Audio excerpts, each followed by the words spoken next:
igreja, por esta cidade, que o Teu Evangelho seja o centro de Itaporanga, Senhor Deus. Que as pessoas passem a observar as Sagradas Escrituras. Que as pessoas nessa cidade, Senhor Deus, temam a Tua Santa Palavra, Pai. Que elas observem, Senhor Deus, que ela não é falha, que ela é a nossa única regra de fé e de prática, Senhor Deus. Que o Senhor esteja nesta nação, no Brasil, ser o Senhor desta nação, Pai. Que os governantes te temam e que eles saibam que um dia prestarão contas a Ti de tudo o que eles fazem, Santo Senhor. Que os corações sejam convertidos a Ti, que as pessoas observem a obra redentora de Cristo e observem, Santo Deus, com santo temor e amor, Pai, pelo que Cristo fez, que sofreu em nosso lugar naquele madeiro, Pai. Toda a humilhação que era destinada a nós, Cristo tomou sobre si. Te pedimos também, Senhor Deus, para aqueles nossos parentes, irmãos, nossos conhecidos que estão passando por alguma doença ou por algum problema, Senhor. Sê com eles, Pai. Traz cura, traz libertação, traz restauração, para que eles saibam, Senhor Deus, que sim, há um Deus que cuida deles. Que eles saibam que a restauração, que os laços renovados, que a cura veio do Senhor. Não importa se por mãos ordinárias dos médicos ou de forma extraordinária, através de um milagre. Que eles saibam que o Senhor que os curou, que o Senhor que os restaurou. Clamamos também neste momento, Senhor Deus, por aqueles que estão nas nações, longe dos familiares, longe dos parentes queridos, longe da união dos irmãos, que sofrem tanto, Senhor Deus. Clamamos pelos irmãos da Nigéria, pelos irmãos que estão nos países perseguidos, Senhor Deus. Sê com eles, Pai. Traz conforto no santo dia do Senhor. É o que te pedimos, como a Tua igreja, em nome de Cristo Jesus. Amém. Vamos, neste momento, observar as Sagradas Escrituras. Isaías, capítulo 25. Vamos passar para o momento de sermão. Isaías 25. Nós iremos observar os versos 6 a 8. Apenas 3 versos. Hoje estamos lembrando da obra do nosso Senhor Jesus Cristo, dia da sua ressurreição. Estamos lembrando daquela paixão de Cristo, de todo o seu sofrimento, o momento em qual ele foi traído, o momento ao qual ele foi escarnecido pelos guardas, foi torturado, o momento ao qual ele foi chicoteado, o momento ao qual ele levou sua cruz, foi crucificado, morto, sepultado e ressuscitou ao terceiro dia. E hoje eu gostaria de trazer aos irmãos um sermão e a exposição das Sagradas Escrituras. Quais efeitos esta obra redentora deve ter em nossa vida? Quais os efeitos que esta obra deve ter em nossa vida? Vamos ler Isaías 25, versos 6 a 8. Diz assim: O Senhor dos Exércitos dará neste monte a todos os povos um banquete de coisas gordurosas. Uma festa com vinhos velhos, pratos gordurosos com tutano e vinhos velhos bem clarificados. Destruirá neste monte a coberta que envolve todos os povos e o véu que está posto sobre todas as nações. Tragará a morte para sempre, e assim enxugará o Senhor Deus as lágrimas de todos os rostos e tirará de toda a terra o opróbrio do seu povo, porque o Senhor falou. Até aqui a palavra do nosso Deus. Vamos orar mais uma vez? Santo e maravilhoso Pai, graças te damos, Senhor Deus, pela Tua palavra. Graças te damos, Senhor Deus, porque não foi homem quem nos falou, porque não foi uma instituição que nos falou, mas foi Tu, Senhor Deus. Foram homens Teus inspirados pelo Espírito Santo que escreveram a Tua voz na Bíblia. E assim, Senhor Deus, nós podemos ter a certeza de que o Senhor fala conosco, que podemos escutar Tua voz mediante a pregação da palavra, que podemos, Senhor Deus, saber o que o Senhor requer de nós, não por preceitos de homens, mas pelo que o Senhor nos instrui nas Sagradas Escrituras. Podemos saber, Senhor Deus, como Tu agiu e como Tu age hoje, o que o Senhor espera de nós e o que nós esperamos para o futuro, porque assim o Senhor nos deixou. Faz isso, Senhor Deus. Mediante a palavra pregada, traz conforto e esperança para o teu povo. É o que te pedimos, que teu Espírito Santo conduza esta palavra ao coração dos teus filhos. Em nome de Cristo. Amém. É interessante para nós, neste momento ao qual comemoramos a Páscoa, refletirmos um pouco sobre todos os significados que é descrito para nós nas Sagradas Escrituras e os efeitos que estes momentos devem trazer para nós. Isso é algo que todo momento de festa, todo momento ao qual nos dirigimos à igreja, ao culto, no Santo Dia do Senhor, nós devemos trazer à memória e refletirmos sobre o que isso deve mudar em mim, ou qual o significado disso. Se nós fazemos uma reunião de oração, se nós nos reunimos no culto, o que significa o culto, o que isso deve trazer para mim, o que isso deve significar para a minha família. Veja, é muito interessante para nós o entendimento das festas ao qual nós comemoramos, como Natal, Páscoa e dentre outras. Porque veja, principalmente a Páscoa, sim, nós devemos, quanto mais nós comemorarmos a obra do nosso Deus, melhor. Se pudéssemos comemorá-la de segunda a domingo, seria maravilhoso. 365 dias no ano seria maravilhoso. Mas nós temos que ter ali em nossa mente e coração a real motivação e quais efeitos aquilo deve trazer para nós. Veja, o que é a Páscoa? É interessante falar isso porque muitos que estão aqui talvez nunca tentaram ou ainda não têm familiaridade com isso. A Páscoa é o passar, é uma fé, passar, significa transpor, né? É uma travessia. E por que isso ocorreu? Por que essa festa foi instituída por Deus? Se nós abrirmos em Êxodo, capítulo 22,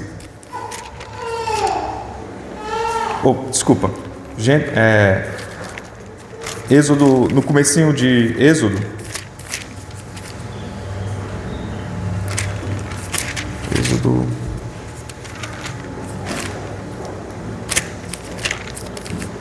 12, não 22, Êxodo 12, depois você poderá ler com mais calma este capítulo.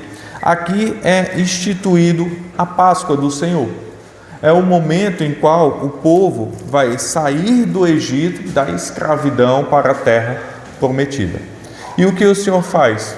Ele institui esta festa, ele institui esse momento para o povo lembrar daquela passagem, daquele êxodo que eles percorreram. E como era comemorado a Páscoa?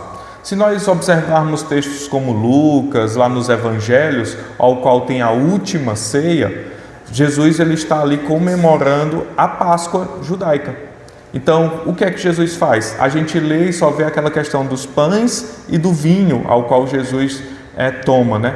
Mas naquela ceia, eles cantam salmos, eram cerca de 4 ou 5 salmos nos momentos que decorriam cada passo a passo da Páscoa. Eles comiam ervas amargas, tinham cordeiro. Então, na ceia de Jesus, naquele momento em que ele reúne os discípulos, na mesa tem cordeiro, na mesa tem ervas amargas, na mesa tem o vinho, na mesa tem o pão asmo, que é o pão sem fermento. E o que isso simbolizava? Simbolizava o cordeiro, que era a propiciação pelos pecados. Lembra que eles sacrificaram um cordeiro e passaram nos umbrais das portas? Então significava, era o derramamento de sangue. Então tinha ali o cordeiro, as ervas amargas, um momento amargo de passar pelo deserto. Tinha ali o pão asmo, também um momento de escassez, que o pão não tinha fermento. Então eles lembravam com um pão sem fermento. Tinha um vinho que simbolizava a alegria e eles cantando salmos. Essa era mais ou menos assim a ceia, a Páscoa judaica. E o que acontece? Cristo, ele vem e encerra a Páscoa. Ele põe um fim na Páscoa. E ele estipula algo chamado Santa Ceia, que nós trazemos o pão e o vinho. Dentre todos aqueles elementos, cordeiro, ervas amargas, a gente não coloca mais aqui na ceia, vocês percebem? Não tem cordeiro quando a gente vem, não tem ervas amargas, não tem outros elementos. A gente faz a ceia com o pão e o vinho, porque Jesus ele estipula aqueles elementos como ceia do Senhor. Então, a nossa Páscoa é comemorado aqui na igreja, algumas mais, outras menos, uma vez por mês. Hoje à noite nós comemoraremos a Páscoa do Senhor. No primeiro domingo de todos os meses. É nossa ceia, é nossa Páscoa. Cristo a instituiu. Ele põe um fim na Páscoa judaica e estabelece uma nova Páscoa, a ceia do Senhor. Aquela Páscoa que simbolizava o passar da escravidão do Egito para a terra prometida, agora é comemorada por nós pelo sacramento da ceia, que é o nosso passar desta vida para a próxima, aguardando Cristo, pelos elementos. Esta é minha carne e este é o meu sangue, o sangue da nova aliança. Então, o que a Páscoa trazia de esperança para o povo judeu? E o que a ceia traz de esperança para nós? É este que deve ser o nosso pensamento. Nossa Páscoa é a ceia. A gente comemora um dia especial no ano e isso é muito bom, mas nós devemos lembrar que isso nós comemoramos uma vez por mês. Sempre, todos os anos. Algumas igrejas comemoram em todos os cultos, fazem ceia todos os cultos, por causa da instituição de todas as vezes que se reunirem em meu nome fazer isto. Então veja, é algo maravilhoso para nós esse entendimento, porque aquece nosso coração, igual como está aquecido hoje. É igual no Natal, nós comemoramos o nascimento do nosso Salvador, isso é maravilhoso. Mas todos os domingos nós comemoramos o nascimento do nosso Salvador. Da mesma forma como nós nos asseamos para o dia 24, à noite, da mesma forma como nós nos perfumamos, arrumamos nossa casa, fazemos ali uma ceia maravilhosa, se possível, todos os domingos deveria ser assim, porque todos os domingos nós comemoramos a obra redentora e adoramos ao Deus que nos redimiu. Então nós temos que ter isso em mente. Nós temos que ter esse anseio, porque como nós cantamos aqui e nos emocionamos, isso será durante toda a eternidade.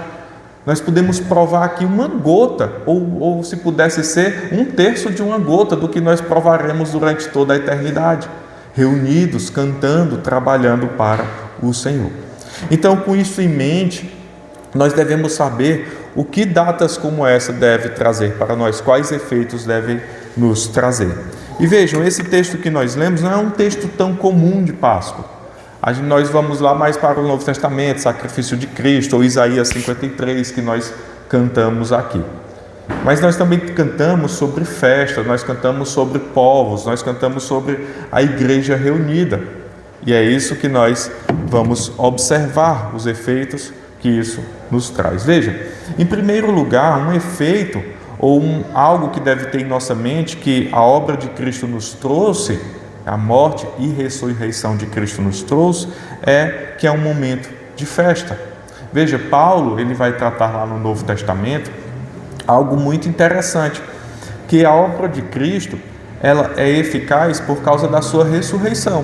Aquele momento da sua ressurreição é o momento ao qual ele vai ao Pai, e então sabemos que sua obra foi aceita. Ele então leva o sacrifício diante do Pai. E aí Paulo ele vai tratar isso falando, se Cristo não ressuscitou, é vã a nossa pregação e vã a nossa fé. Se Cristo não ressuscitou, tudo que nós fazemos pelo Evangelho não vale de nada. Mas se Ele ressuscitou, ele diz, aí sim, nós somos os mais felizes de todos os homens. Ele vai falar o contrário. Ele diz assim, se Cristo não ressuscitou, eu sou o mais infeliz de todos os homens. Por que Paulo diz isso? Porque Paulo, por amor ao Evangelho, ele foi torturado. Paulo, por amor ao Evangelho, foi apedrejado. Paulo, por amor ao Evangelho, foi preso. Paulo, pelo amor do Evangelho, ele foi escarnecido, expulso de cidades. Ele perdeu tudo que tinha, todos os status, e passou a ser um peregrino plantador de igrejas. Então ele diz, olha, se Cristo não ressuscitou, minha pregação não vale de nada. Se Cristo não ressuscitou, eu sou o mais infeliz de todos os homens. Mas o contrário também é verdadeiro. Porém, se Cristo ressuscitou, isso nós entendemos pelo que ele falou, não que está escrito lá. Se Cristo ressuscitou, nós que deixamos tudo pelo Evangelho, os apóstolos, somos os mais felizes de todos os homens. Porque se Cristo ressuscitou, é certo que um dia Ele voltará e nos buscará. E se Cristo voltar e nos buscar, e nós tivermos deixado tudo por Ele, todas as paixões, tudo aquilo que nos prende neste mundo, nós seremos os mais felizes de todos os homens, porque isso não foi em vão. Um missionário certa vez disse: uma vida nós temos e ela logo passará, somente o que é feito para Cristo permanecerá. E isso é verdade. Não importa o tanto que nós construamos nesta vida, passará. E tudo se acabará, mais cedo ou mais tarde. Mas aquilo que é feito para Cristo permanecerá. E essa esperança, como nós cantamos aqui, ao vermos os cravos, ao vermos Cristo nas Sagradas Escrituras, ao vermos Cristo nos sacramentos, na ceia e no batismo, isso deve nos trazer uma alegria. Veja, na memória nós trazemos aquele sofrimento, nós trazemos aquele momento de dor. E por vezes, não fora do comum, nos momentos de Páscoa, as pessoas pecam colocando imagens do sofrimento. Para nos constranger o coração, para nos levar ao Senhor contritos. Mas veja, meus irmãos, Cristo, Ele sofreu. A humilhação descrita por Isaías e pelos profetas não é só a paixão de Cristo, não é só o momento do seu escárnio final, cruz, tortura, humilhação, xingamentos. Não é só aquele. O escárnio de Cristo, a humilhação de Deus, do Senhor Jesus Cristo, de Deus, começou no momento da sua vinda à terra. Desde o momento no qual ele estava na Virgem Maria. Veja, ele é Deus. Cristo é Deus. E ele se fez homem. Isso já é uma humilhação para Deus. Ele se fez um bebê. Ele necessitava de uma humana para o alimentar. Ele necessitava de pecadores para o limpar. Ele necessitava de pecadores para o ensinar. O próprio Deus. Ele teve que crescer e obedecer seus pais. Isso é maravilhoso. Cristo nunca pecou. O filho que obedece o pai é muito bom. Mas lembra-se, ele era o próprio Deus. E o Deus estava obedecendo sua criatura. Então, a humilhação descrita pelos profetas não começa somente na cruz. Começa desde a encarnação. E isso, para nós, é algo penoso. Mas veja, Cristo não voltará mais assim. Às vezes, uma vez eu li um texto, eu acho que também em alguma música diz: se preciso fosse, eu morreria de novo. E outra diz: se Cristo voltasse, as pessoas iriam matá-lo de novo. Você já escutou algo assim? Se Cristo voltasse hoje, o povo ia matar ele de novo. Se preciso fosse, Cristo morreria por nós. Não, meus irmãos. A Escritura diz que Cristo morreu uma vez pelos seus. E agora ele voltará. Mas como Cristo voltará? Cristo voltará como rei. Ele não voltará mais como servo sofredor. Cristo não voltará mais para ser humilhado e crucificado. Cristo voltará como rei com um cetro de ferro. Leia Apocalipse. E com cetro de ferro ele regerá as nações. Ele voltará com seus olhos em chamas. Ele voltará para distribuir a ira de Deus para aqueles que não são seus. E para trazer aos seus, como diz Tessalonicenses e Apocalipse, os filhos de Deus, aqueles que se arrependeram. Mas aqueles que não se arrependeram, ele os regerá com cetro de ferro e derramará a cólera do Senhor, a ira do Senhor. Então, Deus que nós aguardamos não é aquele servo sofredor da cruz, todo humilhado, não. O Cristo que nós aguardamos é o soberano Senhor, Rei dos Reis, que virá com cetro de ferro, com olho em chamas e regerá este mundo. E ele jogará Satanás no lago de fogo e enxofre, e também os ímpios, e sofrerão todos com Satanás. Esta este é o momento ao qual nós esperamos. Esse é o dia do Senhor ao qual nós trataremos hoje. O dia ao qual nós aguardamos. Como nós cantamos, Maranata, vem Senhor, esperamos teu dia. É por esse dia que nós esperamos. Do Rei dos Reis descendo do céu e nos regendo. E também outra intenção errada e outra forma errada de pensarmos é como crianças que assistem um desenho e veem Satanás lá reinando no inferno com um tridente. Não, meus irmãos, Satanás não é rei. Nós não temos dois deuses, o Deus do mal e o Deus do bem, batalhando entre si. Satanás, como diz Lutero, é um cachorro na coleira de Deus. Ele não tem poder contra Deus. Vejam Jó, ele se apresenta a Deus para prestar contas. A gente tem uma mentalidade infantil de achar que Satanás ele reina em algum lugar. Não. Cristo reinará em todos os lugares. Cristo é rei do inferno também. Não estou dizendo que ele está lá, mas ele rege tudo. Nós só temos um rei, Deus. Ele jogará Satanás no lago de enxofre e fogo para que ele sofra eternamente. Satanás não reinará em nenhum lugar. Isso é alegria para nós. Veja, a obra de Cristo trouxe isso. Não haverá mais dor, não haverá mais sofrimento, não haverá mais tentação. Por quê? Porque as coisas já passaram e quem reinará agora eternamente é o Senhor. Satanás ele se debate hoje nos tentando. O poder dele é tentar o povo de Deus para nós abandonarmos a fé, para nós termos uma vida desgraçada, não glorificando ao Senhor. Mas lembre-se também do que Paulo disse aos Romanos: nada pode nos separar do amor de Deus que está em Cristo Jesus. Isso é a alegria. Então, ao olharmos para a cruz, ao olharmos para a ceia, ao olharmos para o Senhor Jesus Cristo, não pensemos em um servo sofredor. Não pensemos em algo triste, mas pensemos em alegria. Olhemos com dor, porque quem era para estar ali era nós, mas sabendo que aquilo nos uniu a Ele.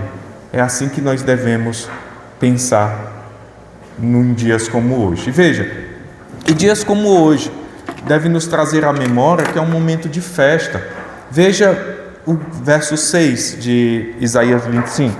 Isaías 25, 6. Olha o que diz: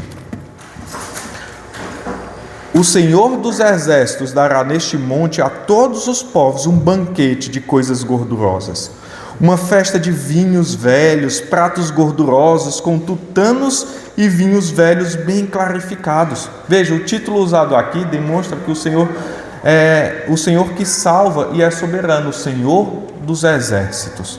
É o poder do Senhor demonstrado por Isaías. É Ele quem governa a história e que julga as nações. Sempre que aparece esse título, o Senhor dos Exércitos, demonstra a força de Deus.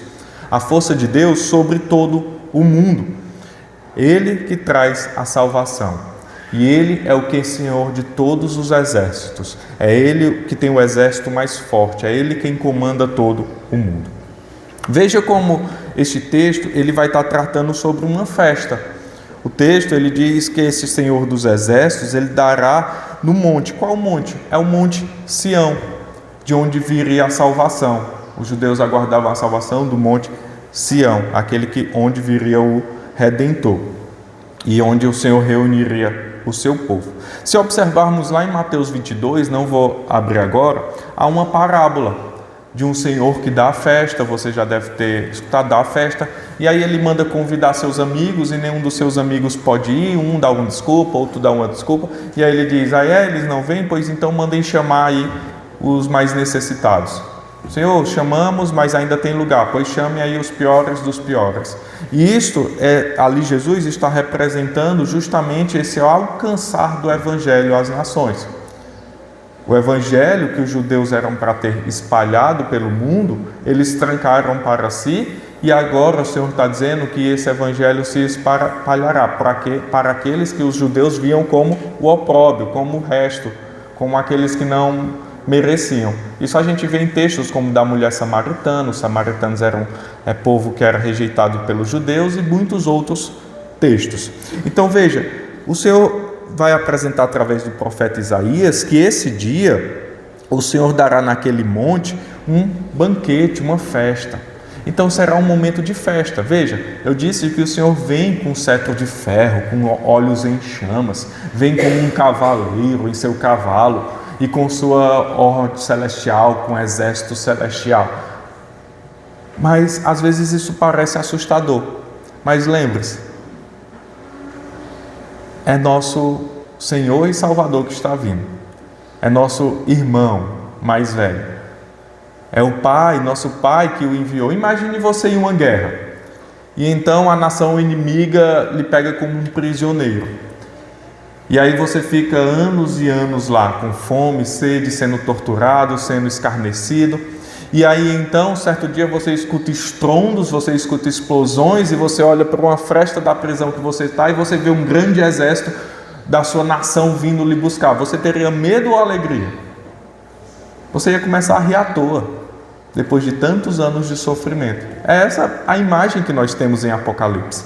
Apocalipse não é um livro de medo, não é um livro para nós ficarmos ali sem entender. É um livro de esperança. Lembre-se, qual igreja João escreve? João escreve a uma igreja perseguida, uma igreja que estava sendo morta, uma igreja que estava sendo aprisionada pelo Império Romano. E aí ele ia escrever um livro para dar dúvida ou medo? Não. Ele escreve à igreja para que eles tenham esperança em um momento de dor, onde meus familiares estão morrendo, onde as pessoas estão sendo tiradas de sua casa, estão sendo apedrejadas, estão sendo presas. Aí ele escreve dizendo o quê?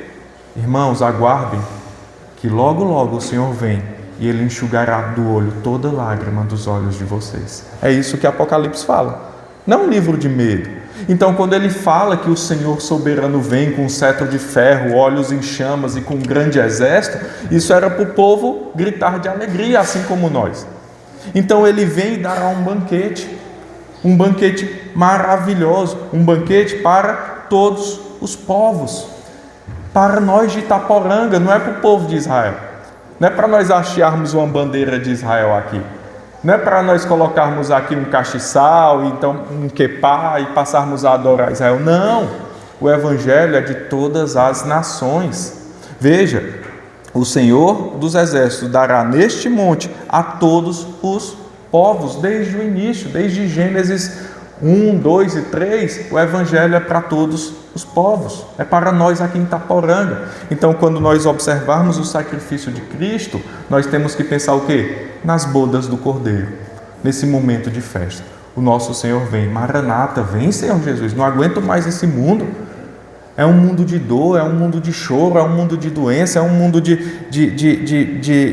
bandidos, é um mundo de que a gente não sabe o que acontecerá amanhã. Maranata, vem Senhor, salva-nos Senhor de Jesus desse mundo. Eu não aguento mais, é um trabalho penoso. Enquanto nós trabalhamos e prosperamos, irmãos nossos passam fome. Enquanto nós somos curados, irmãos nossos padecem.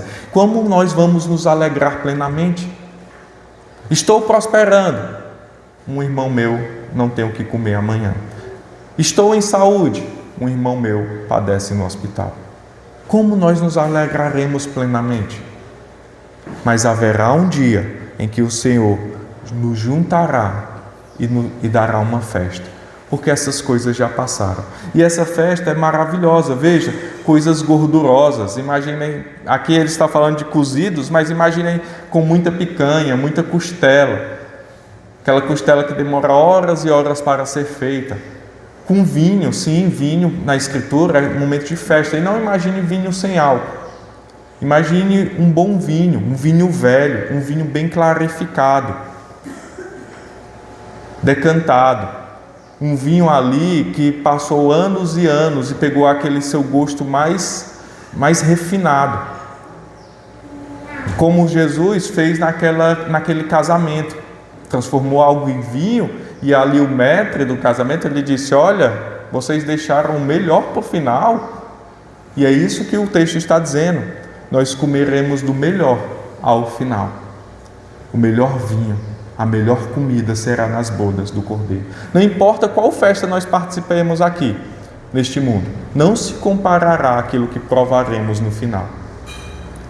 Se somos filhos de Deus e hoje padecemos, se somos filhos de Deus e achamos que hoje nós estamos provando do melhor, nada se compara àquilo que está por vir.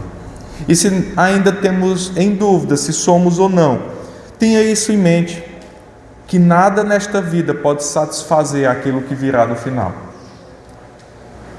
A comunhão, o amor, a comida, a festa constante, a presença do Senhor. O Senhor dos Exércitos dará neste monte a todos os povos um banquete de coisas gordurosas, uma festa com vinhos velhos, pratos gordurosos com tutanos e vinhos velhos bem clarificados.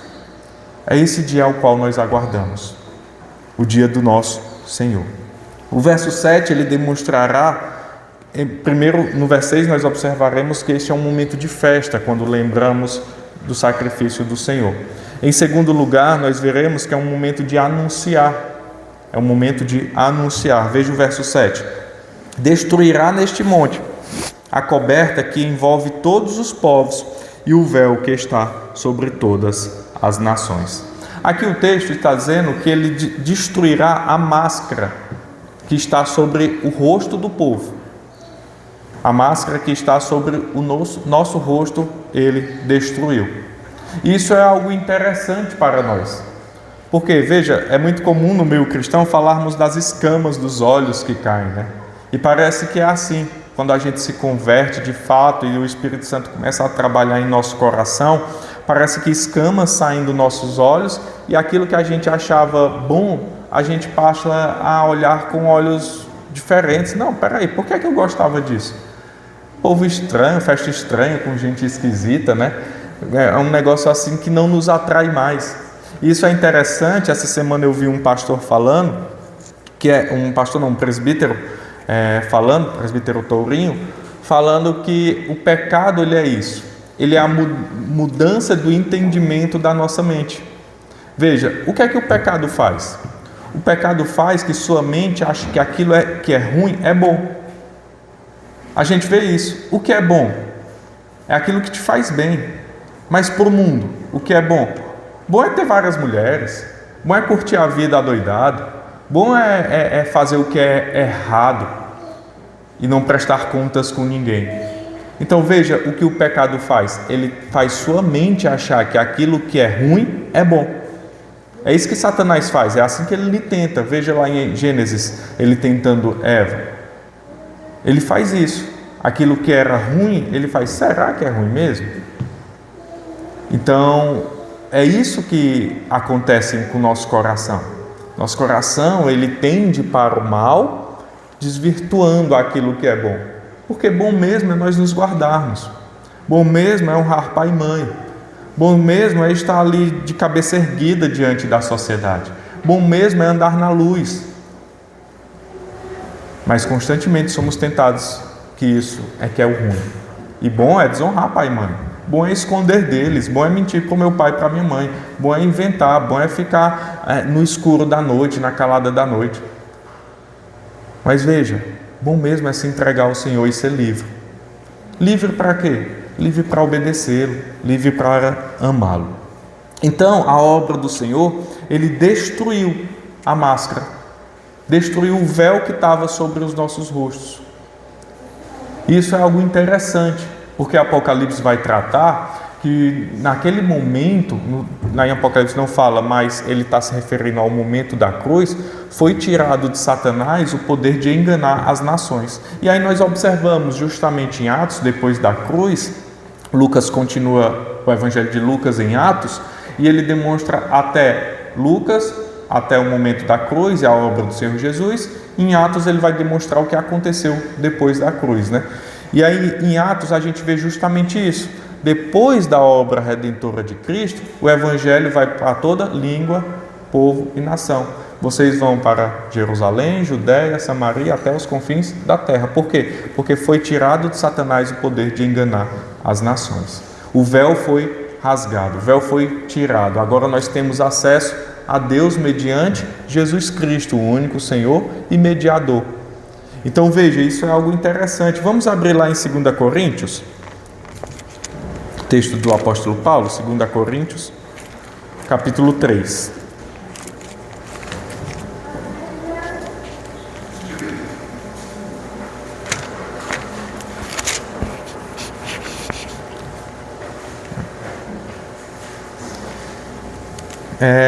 capítulo 3, versos 13 a 18. Vejam o que esse texto diz.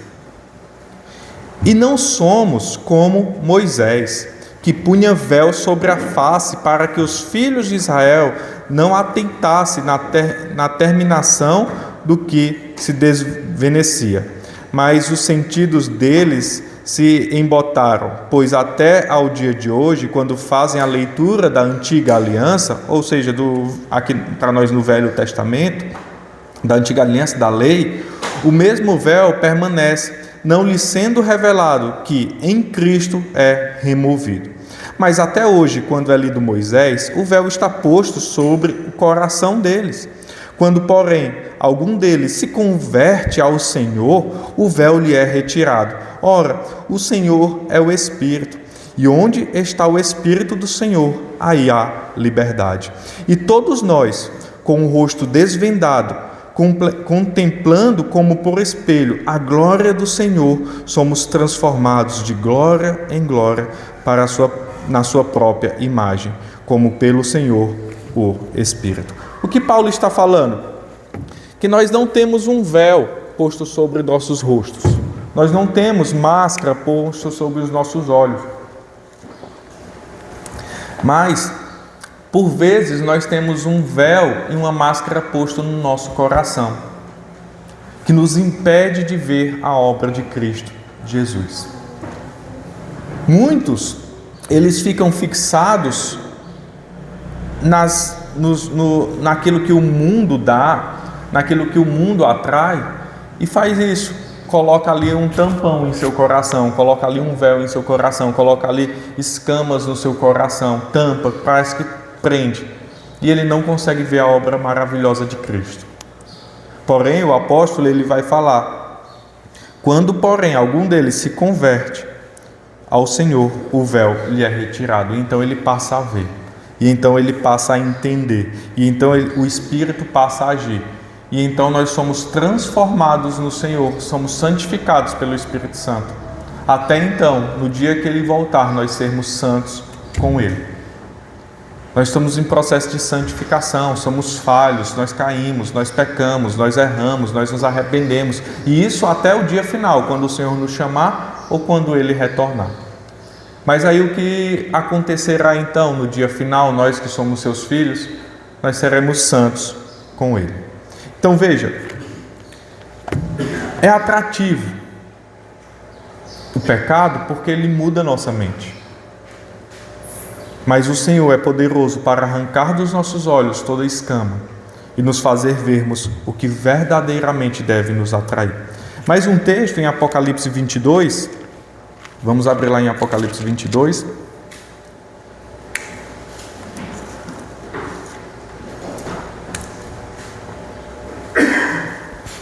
Eu vou ler o 3 e o 4, mas é somente o 4. Para o entendimento, vou ler o 3 também.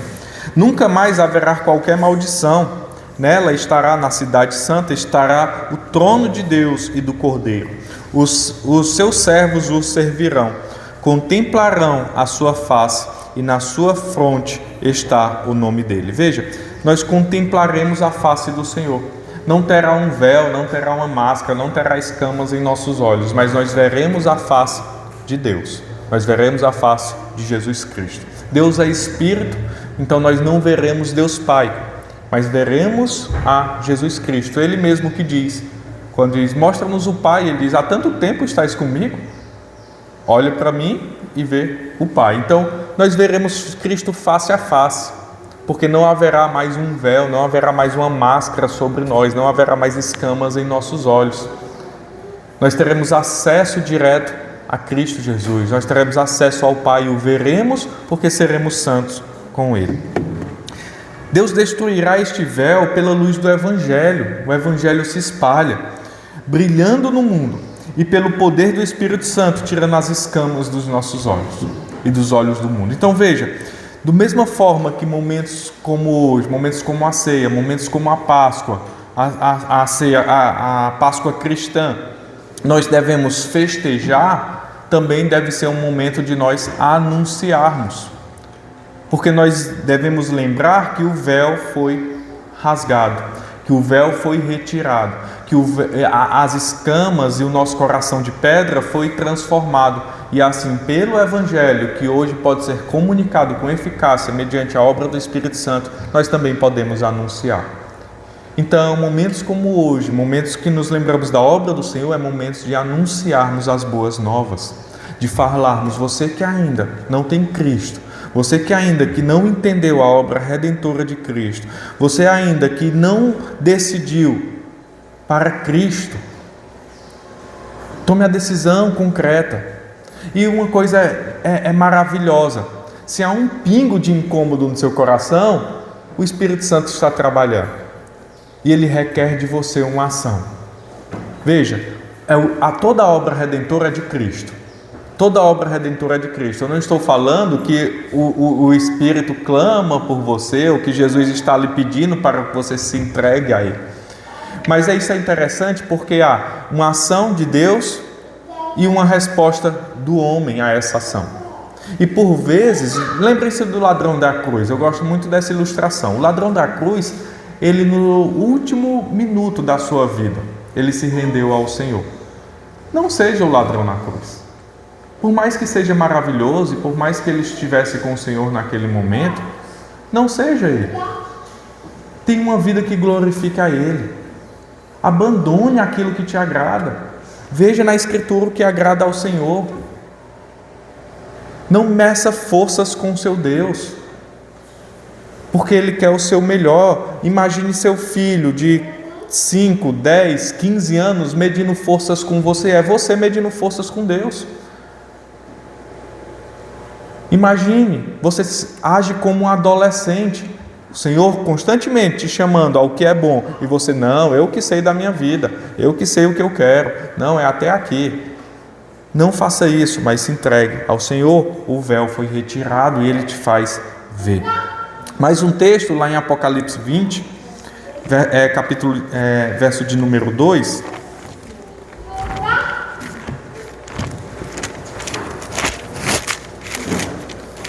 Apocalipse 20, verso de número 2, depois 2 e 3 e depois o 10, diz assim: Ele segurou o dragão, a antiga serpente, que é o diabo, Satanás, e o prendeu por 1000 anos. Lançou-o no abismo, fechou e o pôs selo sobre ele, para que não mais enganasse as nações até se completarem os 1000 anos. Depois disso é necessário que ele seja solto por um pouco.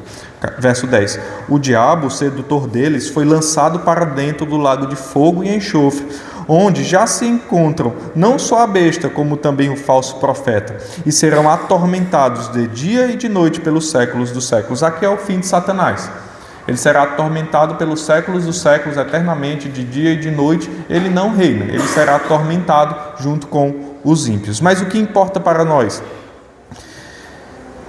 Verso 3 do capítulo 20. Lançou-o no abismo, fechou e pôs selo sobre ele, para que não mais enganasse as nações.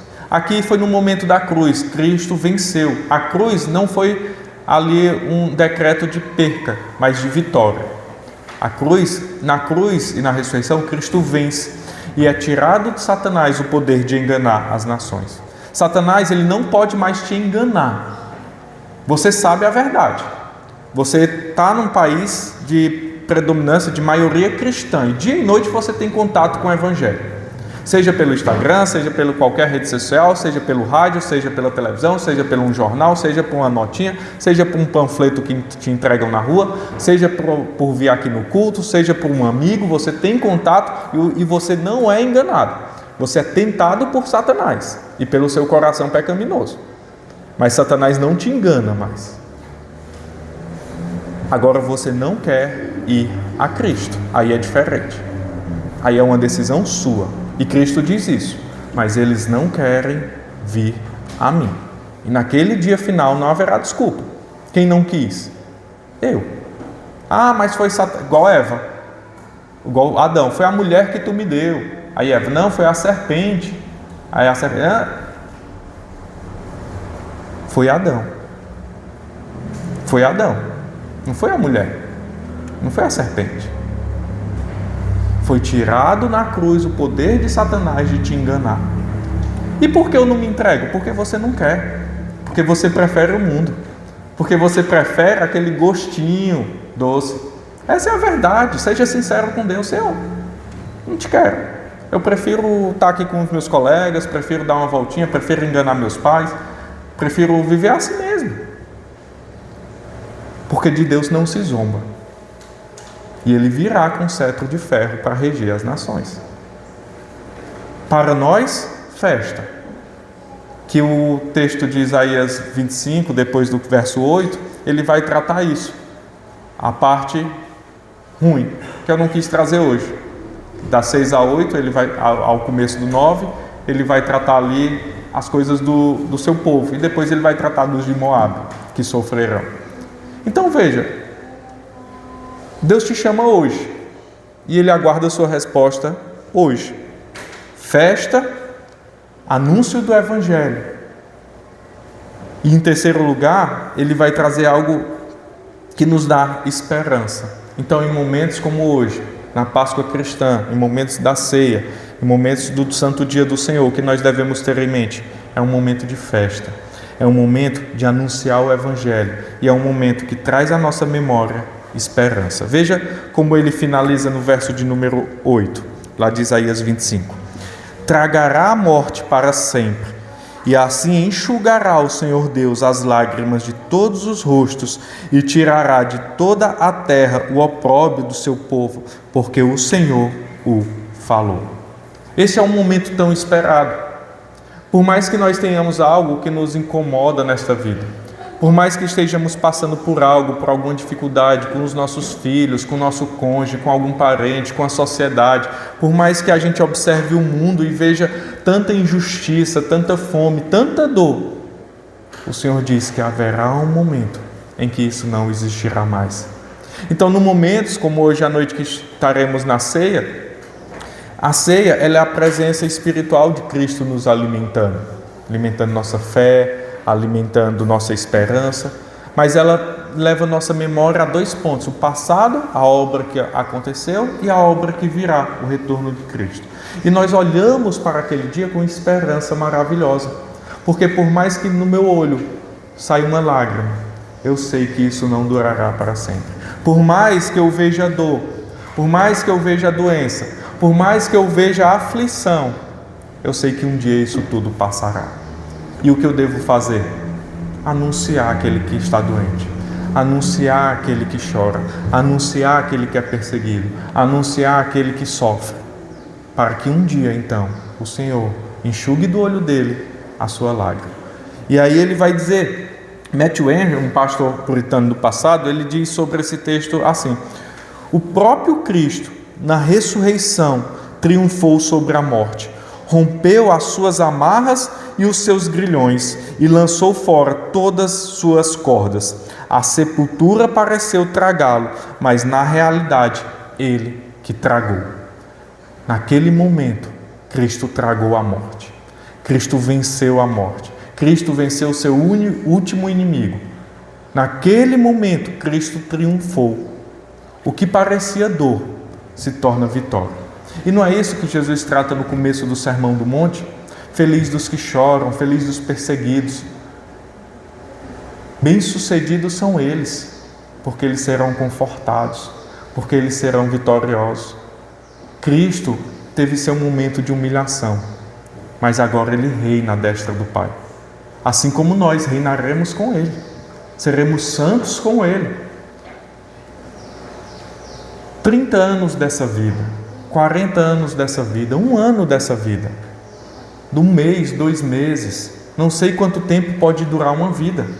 Eu e a Aline, nós temos 2 filhos vivos e um que já está com o Senhor, creio eu, que morreu com 3 meses na barriga dela. E um dia nós encontraremos ele, eu tenho certeza. A Aline acha que é uma menina, porque a gente desejava tanto, e um dia nós encontraremos aquele bebê no céu. E nós nos alegraremos com ele para sempre. Nós somos cristãos, nós não cremos no aborto. Aquilo é uma vida. 1 semana, 1 mês, 50 anos, 100 anos, não se comparam a uma eternidade. Eu tenho vou fazer 38 anos. 38 anos não se comparam à eternidade. É pouco que eu vivi para Cristo. É pouco que eu vivi para o mundo, comparado à eternidade. Ou seja, é muito que eu vivi para o mundo. É muito. As pessoas, às vezes, se desviam. Eu conheço pessoas que nasceram em lar cristãs e se desviaram há 1, 2 anos. E constantemente elas trazem esse desvio de 1 ano, 2 anos como um martírio, como algo muito ruim. E porque elas dizem, eu perdi 1 ano da minha vida, jogados no lixo, que eu podia estar glorificando a Deus. É esse o sentimento. Porque só uma vida nós temos e ela logo passará. Somente o que é feito para Cristo permanecerá. Então, se eu perdi 1 dia da minha vida sem glorificar o Senhor, foi muito. Porque um dia eu estarei face a face com Ele. E o que eu falarei? E o que eu direi? Para quem eu vivi? Veja a dor do ladrão na cruz. O sofrimento dele diante do seu Senhor e Salvador. Talvez naquele momento ele tenha olhado para trás e falado, o que eu fiz da minha vida? Por que eu não me entreguei antes? Por que eu não observei as festas e esperei o Salvador? Por que eu tive uma vida errônea e não glorificando a Deus? Assim o Senhor enxugará dos olhos toda lágrima. Veja, o Senhor enxugará, o Senhor da aliança, o que fez a aliança com o seu povo, enxugará as lágrimas e o opróbrio do seu povo. O que é o opróbrio? É a humilhação. O opróbrio é ali você ser escarnecido, perseguido por quem você é, por cristãos. Já ouvi de adolescentes aqui da nossa igreja, e já ouvi também em outros lugares, de bullying sofridos no colégio, 14, 12, 13 anos, porque eles são cristãos. Porque eles creem nas Escrituras como sua única regra de fé e prática. E isso não é fora do comum. Tem irmãos nossos aí fora, lá tem o pastor Javédio e o nosso irmão Pedro Sete, missionário presbiteriano no Paquistão, que a igreja ao qual ele está congregando, os diáconos ficam de armas nas portas. Porque aquela igreja já sofreu um atentado. Para entrar na igreja, você tem que passar por barreiras. E ele está lá, anunciando o Evangelho. Porque somente uma vida nós temos, e ela logo passará. Ele está lá com sua esposa e seu filho. Ele poderia estar em Minas. Ele poderia estar com sua família. Ele poderia estar curtindo a vida. Ele poderia estar fazendo tudo que for de bom. Então eu tenho que deixar tudo e ir para o Paquistão? Não. Se você é um advogado, anuncie lá. Se você é um sapateiro, anuncie lá. Se você é o que for, anuncie lá. Como? Glorificando a Deus, trabalhando dignamente, honrando as pessoas que Deus está te colocando ali. Devemos suportar pacientemente a tristeza e a vergonha, agora tirando o máximo proveito de ambos, pois em breve serão eliminados. Olha o que esse pastor Matthew Henry diz: nós devemos tirar proveito da tristeza e da vergonha, porque eles serão eliminados. Como isso? Isso é algo estranho de se falar, né? Como é que eu tiro proveito da tristeza? Lembrem-se do apóstolo Paulo, quando ele foi preso e amarrado pelos seus pés, ele cantou ao Senhor. E os apóstolos, eles festejavam por se acharem dignos de sofrer pelo Senhor. Então, quando o Matthew Henry fala aqui dessa tristeza e da vergonha, é em relação ao Evangelho. Se hoje você é entristecido por ser perseguido pelo Evangelho, ou se você por algum momento passou por alguma vergonha por causa do Evangelho, tire proveito disso. Saiba que isso será passageiro e logo o Senhor te abraçará e enxugará do teu olho toda lágrima. Mais uma vez lá em Apocalipse, já estou próximo de finalizar, Apocalipse 7 e depois Apocalipse 21. Apocalipse 7, verso 17, diz assim: pois o cordeiro que se encontra no meio do trono os apacentará e os guiará para fontes da água da vida, e Deus lhe enxugará dos olhos toda lágrima. Veja, quão maravilhoso é quando o Senhor nos chamar para si. Então Cristo Jesus nos apacentará, nos acalmará, nos levará para a fonte da água da vida, e o próprio Deus enxugará dos nossos olhos toda lágrima. Não mais dor, não mais sofrimento. Capítulo 21 de Apocalipse, verso de número 4. O texto diz: e lhes enxugará dos olhos toda lágrima, e a morte já não mais existirá. Já não haverá luto, nem pranto, nem dor, porque as primeiras coisas passaram. Hoje nós temos medo que um ente nosso querido morra. Não haverá mais dor, não haverá mais morte, porque Cristo venceu a morte. Não haverá mais choro, não haverá mais doença. Isaías 33 diz isso: não haverá mais doença, porque perdoados foram os seus pecados. Não haverá mais porque nós andarmos entristecidos, mas viveremos eternamente com Ele. Essa é a esperança. É por isso que falamos Maranata. Vem, Senhor Jesus. Nada nesta vida pode se comparar ao que nós esperamos. Por isso, irmãos, o Senhor, Ele vai finalizar o livro de Apocalipse no penúltimo verso, 22, 20. Apocalipse 22, 20, falando: aquele que dá testemunho dessas coisas, ou seja, o próprio Cristo, certamente diz, certamente venho sem demora. Amém. Aí João diz: amém. Vem, Senhor Jesus. Maranata. Vem, Senhor Jesus. Se Cristo voltasse hoje, para vocês, iria ser momento de festa? Se Cristo voltasse hoje e te perguntasse: servo, o que você fez com seus talentos? Você enterrou ou você multiplicou? Você anunciou?